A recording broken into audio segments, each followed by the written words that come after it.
जिसने धर्म के लिए धैर्य दिखाया, आज पुनः धैर्य दिखाने का समय आया है। राहुल गांधी तक मेरी आवाज पहुंचे तो कान खोलकर सुन लो।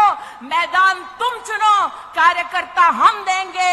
आओ तुम्हारे 10 साल और मोदी के 10 साल के बीच में क्या फर्क है, इस पे चर्चा हो जाए। इतनी गारंटी देती हूं कि युवा मोर्चा का एक भी साधारण कार्यकर्ता जाकर राहुल गांधी के सामने बोलने लगे तो राहुल गांधी में इतना दम नहीं कि युवा मोर्चा के किसी कार्यकर्ता के सामने टिक जाएगा। 26/11 का आतंक हम सबने अपनी आंखों से देखा। हम सबको याद है, पाकिस्तान से आतंकवादी आए, मुंबई की सड़कों को लहूलुहान कर दिया और दिल्ली में बैठी सोनिया मैडम की सरकार चुपचाप तमाशा देखती रही। उस शाम जब मुंबई लहूलुहान हो रही थी, तब मीडिया के माध्यम से पता चला कि कांग्रेस के युवराज किसी जश्न में शामिल थे। जब वो सत्ता में थे तो उनका घमंड ऐसा कि उन्होंने भगवान राम का कोई अस्तित्व नहीं, ऐसा एफिडेविट देश की एक कोर्ट में दे दिया। उनका घमंड देखिए कि जब वो सत्ता में थे तब उन्होंने दस्तावेज दे दिया कि राम सेतु नाम की कोई चीज नहीं। अहंकार आज भी बरकरार है। जब रामलला का भव्य मंदिर निर्मित हो रहा था, जब प्राण प्रतिष्ठा समारोह के लिए उनको भी आमंत्रित किया गया, अहंकार देखिए, उन्होंने आमंत्रण को ठुकरा दिया। देवेंद्र भाई, रस्सी जल गई, बल नहीं गया। इसलिए आज आप सबसे कहती हूं कि हर राम भक्त ने, जिसने धर्म के लिए धैर्य दिखाया, आज पुनः धैर्य दिखाने का समय आया है। हमको उकसाया जाएगा, कुछ लोगों को एआई के माध्यम से, डीपफेक के माध्यम से बरगलाया जाएगा, लेकिन आज हम डंके की चोट पर कह सकते हैं। और अगर राहुल गांधी तक मेरी आवाज पहुंचे तो कान खोलकर सुन लो। मैदान तुम चुनो, कार्यकर्ता हम देंगे। आओ तुम्हारे 10 साल और मोदी के 10 साल के बीच में क्या फर्क है, इस पे चर्चा हो जाए।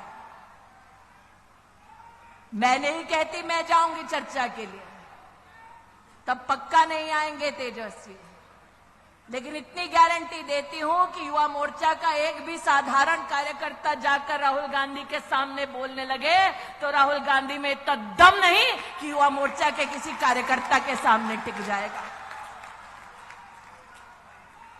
और अगर युवा मोर्चा के किसी कार्यकर्ता को यह मौका मिले कि जो अन्याय करने के बाद न्याय यात्रा निकालने का ढोंग कर रहे हैं, उनसे अगर बात करने का मौका मिले, तब एक प्रश्न अपनी दीदी की ओर से जरूर पूछना कि प्रभु राम के अस्तित्व को नकारा, भारत की सेना के शौर्य को धिक्कार कर राहुल गांधी और उसके नेताओं ने देश की संसद में भारत की सेना से प्रमाण मांगा उनके पराक्रम का।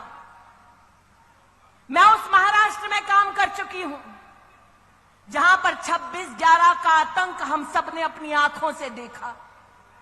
हम सबको याद है, पाकिस्तान से आतंकवादी आए, मुंबई की सड़कों को लहूलुहान कर दिया और दिल्ली में बैठी सोनिया मैडम की सरकार चुपचाप तमाशा देखती रही। हम सब महाराष्ट्र में इस बात के साक्षी हैं।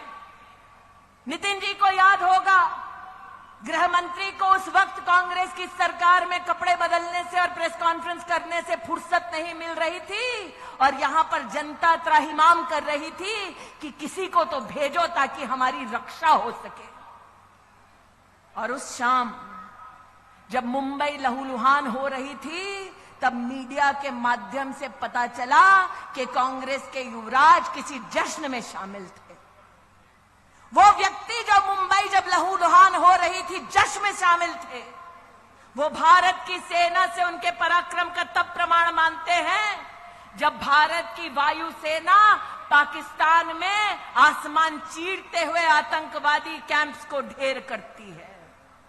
आज चाहती हूं उनसे पूछा जाए कि क्या यह संभव था जब कांग्रेस की सत्ता थी कि विंग कमांडर अभिनंदन को भारत की सरहद पर पाकिस्तान हाथ जोड़ते हुए वापस छोड़कर जाए। अरे ये 56 इंच की छाती वाला है जिसने 56 घंटे में विंग कमांडर अभिनंदन को भेजा।